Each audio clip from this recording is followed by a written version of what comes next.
Hey everyone, welcome back to the 5th grade ELA Sun Devil Learning Labs. My name is Mrs. Wilson, and I'm just excited that we're going to get started and the summer is winding down. That makes me sad because I've had so much fun this summer. Next week, we're really, like I said yesterday, we're really going to be working on some fun stuff and just we're all done with the book and just narrowing everything down. Well, we'll talk about what you need first. You'll need a pencil, your ELA notebook, the book Esperanza Rising, and a clear workspace. So go ahead and pause and get ready. So yesterday we were revisiting big metaphors and themes and revising and beginning to perform our 2-voice poems. So our objective yesterday was I can determine the meaning of literal and figurative language, metaphors and similes in a text. I can determine a theme based on details in a text, and I can use quotes to support my inferences in literary text and text for a variety of contexts and tasks, using formal English when appropriate. So basically, we were just really looking at those big metaphors and really just applying them to our 2-voice poems and just how everything really just works together. So today, our topic is we're going to do paragraph writing. So it's part 1, how Esperanza responds on the train. We're going to be revisiting chapter 5, GUAVAS. So our objective today is I can find evidence in Esperanza Rising that will support my inferences about how Esperanza changes throughout the novel, and I can analyze how Esperanza responds to a key event in the novel and what this shows about her character. And I can write an essay in which each paragraph has a clear topic sentence, a body, and a conclusion. So really what this means, boys and girls, is we're really going to get into paragraph writing and how all the skills that we have learned this summer and quoting from the text and using things and help writing, using evidence to back up our responses and all those types of things will really play into creating a paragraph. Now, I know we've really thought about how these, and really broke down how these paragraphs, I didn't mean to say paragraphs, but these characters respond to events that happens. And as you can tell, we really looked at Esperanza and we can really see how she has changed through this all and where she starts and then she ends. So we just ended the book, so that's pretty fresh in our brain. So we're going to go back and really break down how she responds to certain things in the beginning of the book, and you can kind of see where her character evolves, and we're going to really use some paragraph writing things. Now I wanted to remind you is that I'm not going to have an icebreaker or a fun activity today because next week we're going to focus on all the fun stuff. So today we're just going to dive right in and get this paragraph writing things and really work on those so you can guys get started on that, and then next week we'll just have super fun. So we're going to do 3 questions that are really just going to freshen our brain about and really get our brains working about how Esperanza responds to these things. And then towards the end, we'll work on our paragraph writing. So right now, on pages 66 and 67, Esperanza arrives at the train station in Zacatecas. And Alfonso leads them past the fancy car with leather seats and a dining car to one with the wooden benches, trash, and the smell of rotting fruit and urine. She also sees many peasants crowded onto the seats. And so what I want you to be thinking as I'm reading it aloud is how does Esperanza respond to having to ride on the train car, and use details from the text to explain your answer. So I'm going to go ahead and read that to you. So I'm going to start right here where it says after. So after the discomfort of the wagon, she was looking forward to the train. The locomotive arrived pulling a line of cars and hissing and spewing steam.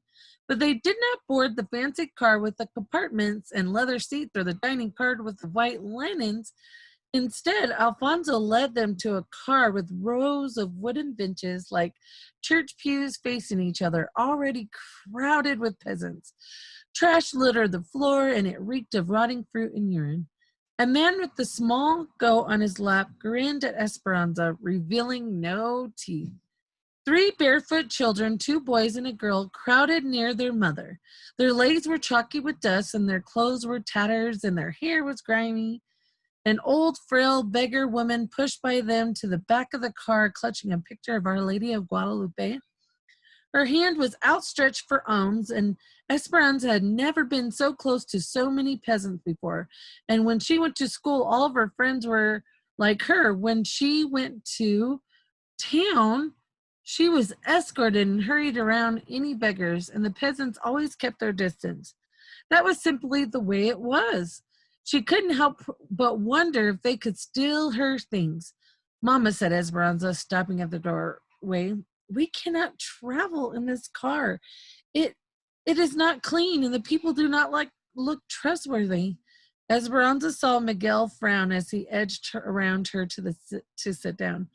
Mama took her hand and guided her to the empty bench where Esperanza slid over next to the window. Papa would have never had let us sit here, and Abuelita would not approve, she said stubbornly. Yeah, it is all that we can afford, said Mama. We must make do. It is not easy for me either. But remember, we're going to a place that will be better than living with Theo Luis, and at least we will be together. The train pulled out and settled in a steady motion, and Hortensia and Mama took out their crocheting, and Mama was using a small hook and a white, and then it tells us what she was doing there. So this was in chapter 5, and so to remind you of our question prompt, and I want you to go ahead and jot your thoughts down in your ELA notebook. But on pages 66 and 67, as we read, Esperanza arrives at the train station, and Alfonso leads them past the fancy car with leather seats and the dining car to the one with wooden benches, trash, and the smell of rotting fruit and urine.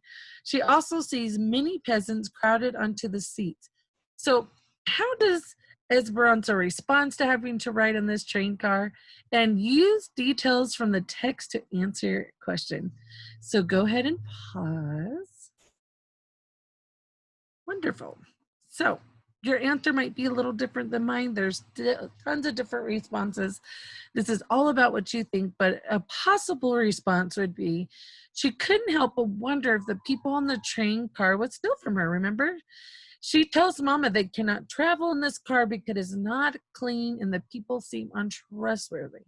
She said that neither Papa nor Abuelita would approve of them sitting on this train car, and that is one possible response, and that was on page 67.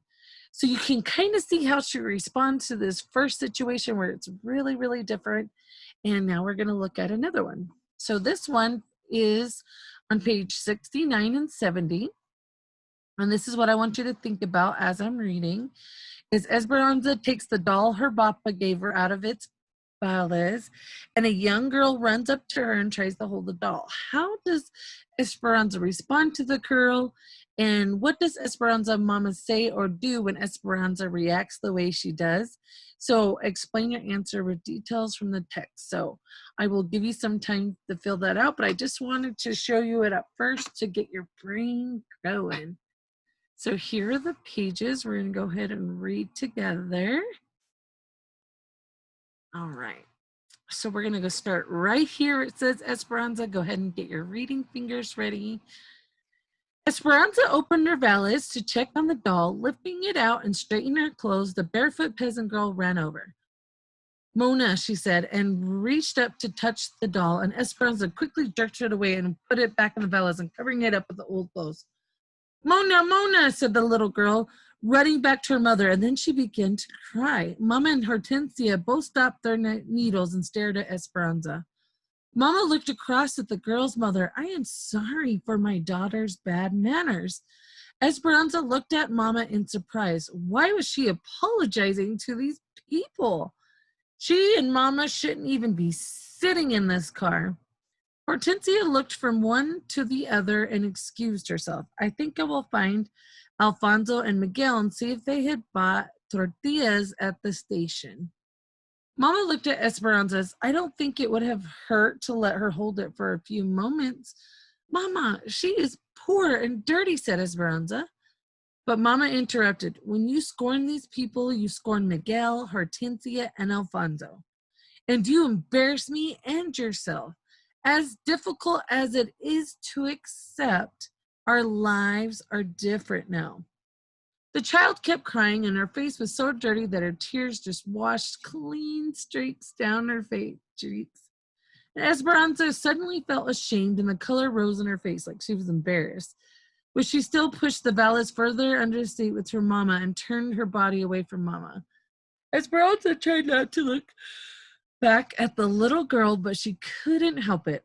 She wished she could tell the little girl's mother that she had always given her old toys to the orphanage, but that this doll was special. Besides, the child would have soiled it with her hands. So Mama reached in her bag and pulled out a ball of blanket yarn, and Esperanza holds her hands out. So we did this summer. We made those dolls out of yarn.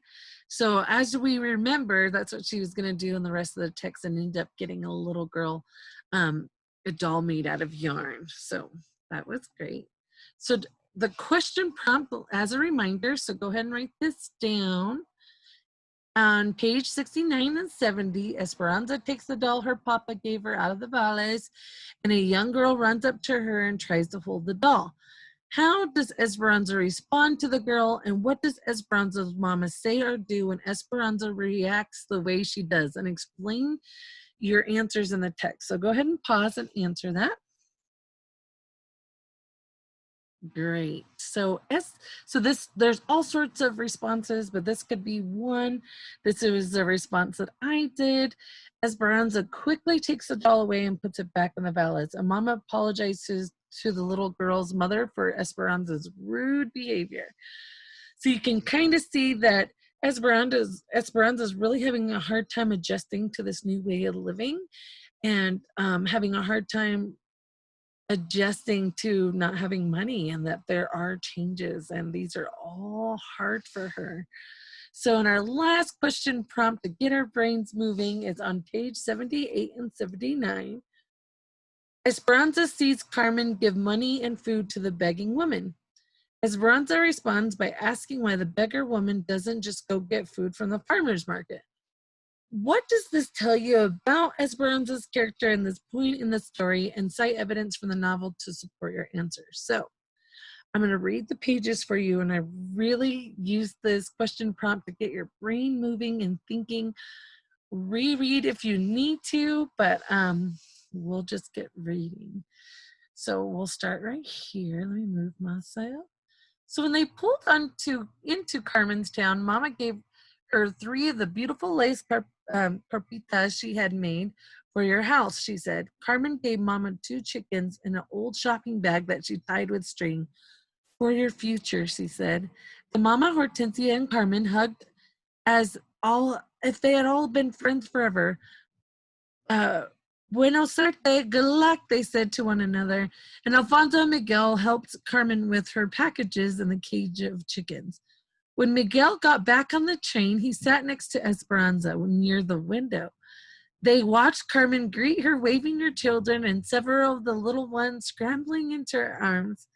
In front of the station, a crippled Indian woman crawled on her knees, her hands outstretched toward a group of ladies and a gentleman with the finely dressed in clothes like the ones that used to hang in Esperanza and Mama's closet. So people turned their backs on the begging woman, but Carmen walked over and gave her a coin and some tortillas from her bag. The women blessed her, making the signs of the cross. Then Carmen took her children's hands and walked away. She has 8 children and sells eggs to survive.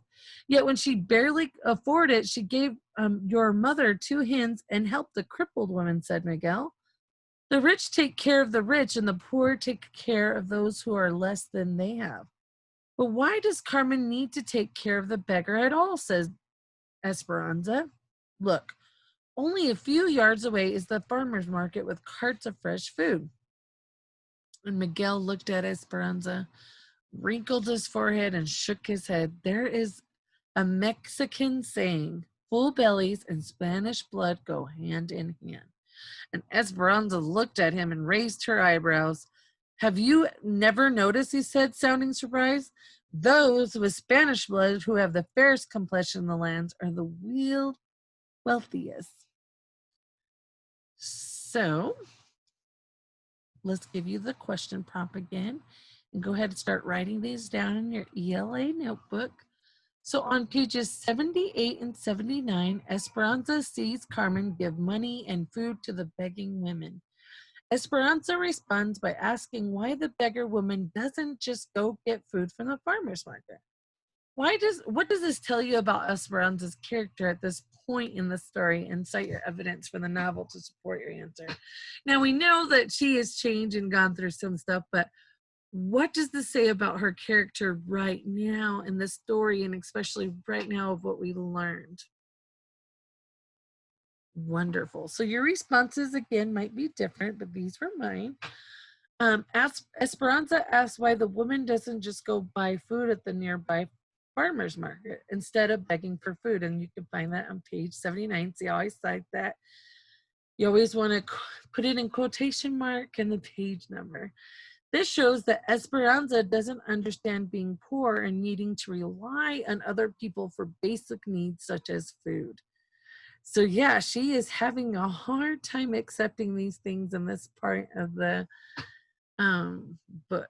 So moving on, I want us to get to the part where I can analyze how Esperanza responds to a key event in the novel and what this shows about her character. So all those were some good question prompting to get us thinking about how she was responding to the different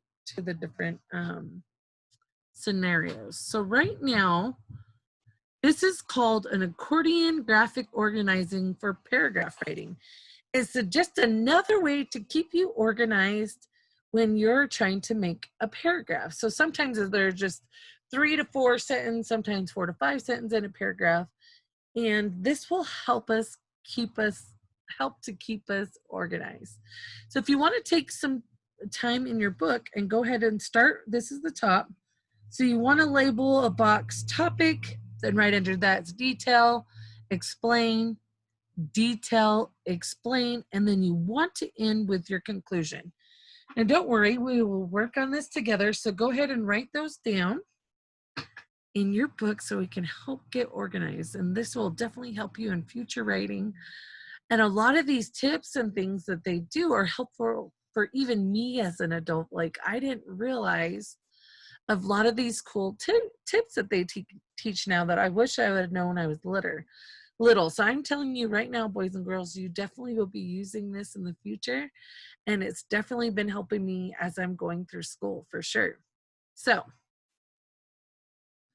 I'm going to give you a sample paragraph. So we're going to read this one, and this is directly out of the book.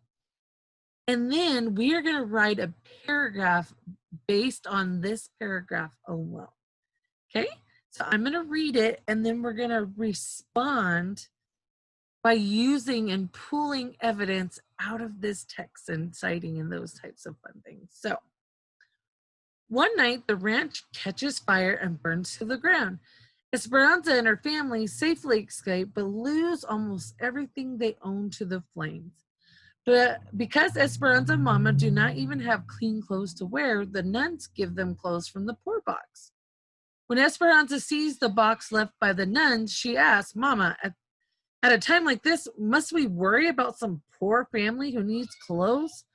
And Mama calmly explains to Esperanza that they are the ones who are poor because they have no home and no money, and the clothes are for them. Esperanza can't understand that she is no longer wealthy and will need to be grateful for the charity of others now. So as you can see in those sampling questions, she is definitely struggling with that new concept. Now, this is when it just happened. her house just caught on fire, like her papa just died, like things are changing drastically. And so we're going to write a paragraph basically about how Esperanza responds to those things, right? And this helps us understand her character. So in the first box, we wrote topic. So to give you kind of an idea, I put in parentheses. So basically what you're going to write is state the key event and or challenge of Esperanza's faces. So we're talking about Esperanza, how she responds. Her topic will be what happened and how does she face it, right? So you guys can write your sentence how you want it to, but I wrote, with the house burning down, Esperanza is left without clothes and shelter. Esperanza and her family will have to face being poor because they have no home and no money. So now you could put a different topic of what you gathered from the paragraph, but go ahead and write that down in the box that says topic. Great. Now in the box that says detail, basically it means we're going to answer this writing prompt, like what happens to Esperanza? So what is the detail? So something happened, the big topic, and so then we want some details about that. What happened? You know, Esperanza is left with no clothes, food, or shelter. So her house got on fire, and this is what happens to her, and this is what happens because of that, right? Great. You guys can go ahead and write that down in your book as well. Okay, in the next box down that says explain. So basically, why is the first detail important and how does it connect to the next detail? So go ahead and spend some time writing, but this is what I wrote. It is important for Esperanza to accept that she is now poor and without a home because she did not understand why they were taking clothes from the nuns. So her life is changing, and we see that a lot as we're reading how she's definitely evolving and having a hard time and accept. So this is the first detail that's really, really important, that she's having a hard time accepting this, that it's something new and she's not prepared. It's crazy how much we can pull out of one little paragraph to build our own paragraph. So a detail about that. So Esperanza responds to the event. So we want to know why, some more detail. And Esperanza cannot understand that as she is no longer wealthy and will need to be grateful for the charity of others now. And as we can see, she really struggles with that. So go ahead and put that in the detail. And then in the box that it says explains, what happens when Esperanza responds the way that she does. So Esperanza responds the way she does because she's always been wealthy and has never been in this situation before. And as we can tell, like when on the bus too, like her mom was upset with her and she feels guilty because she's just not used to it and that she's having a hard time to explain. And then the last box is conclusion. What can we infer about Esperanza's character based on how she responds? So we're going to take all those sentences and wrap it up. So Esperanza was a privileged girl and her world is about to change. So yeah, she was privileged, means she had all these rights. She lived in a house. She had people dress her and bathe her. She had all the latest dresses and all the latest dolls and just had big celebrations for her birthday. And all of that is changing. All of that is not going to be the same no more. So that's what we can infer about Esperanza. So now we have all those sentences. And so basically when we finalize that, we would add those sentences together in one big paragraph. And then for the rest of the week, they really want you to write a paragraph too. So what you're going to do is you're going to choose an event from chapters 8 through 15 that you'll write about. And it should be a time when Esperanza responds to or witnesses something, some type of change, right? Something that she is Facebook, like I'm thinking when she was sweeping and she didn't know how to sweep, and that was definitely a challenge that she had to face. So to help you choose, use your evidence flags or things that we wrote back, and we talked a lot about in our entrance and exit tickets from 8 through 15. You can go back and record, watch the recordings, or hopefully you have a lot of those written in your notebooks. But the list includes some suggestions of events you might choose, but you also can choose a different event if you want. So I had put them A through E, so you can write these down so that you can reference them. So in chapter 8, Martha talking to workers about the strike. In chapter 10, Mama and Esperanza working in the fields when Mama becomes ill. In chapter 11, going to Mr. Yakota's grocery store, meeting Campesino family. Chapter 12, Martha hiding from the immigration officers. Or we can use an E, chapter 13, people from Oklahoma having better living conditions like indoor toilets and swimming pool. Miguel losing his engineering job at the railroad. Isabel not being chosen for Mayday Queen. So you're going to take that graphic organizer, which I have it on the next page, and you're going to complete the blank accordion graphic organizer about the event. So you're going to choose an event. Then based on the slides, like now you can go back, but I put it on the next one. And then I want you to bring this next to class or maybe have it in your notebook and read it aloud to somebody. So that is your exit ticket today, boys and girls, is you're going to choose event, any one you want from 8 through 12. And then, like I said, I have those on the slide as suggestions. So your first paragraph will be the topic. So you're going to state the key event and or challenge of Esperanza faces. Then you're going to write in the detail box what happens to Esperanza. Then you're going to put in the explain box, why is that the first detail important and how does it connect to the next details? Because you really want them to connect, right? And then in the detail box, you're going to put Esperanza responds to the event. And then an explain box, what happens when Esperanza responds the way that she does. And then your conclusion should have respond to this writing prompt. What can we infer about Esperanza's character based on how she responds? So that is it, my friends. I hope you have a wonderful weekend. I hope you're having a wonderful summer. Go ahead and finish this exit ticket base and definitely cite your answers. Be sure to put your page numbers where you got it. Make sure you're using proper grammar, just like with our 2-voice poems, making sure you're using capitalization and punctuation marks and 1, 2, 3, 4, 5. So it should be 6 sentences long, my friends. So have a good day.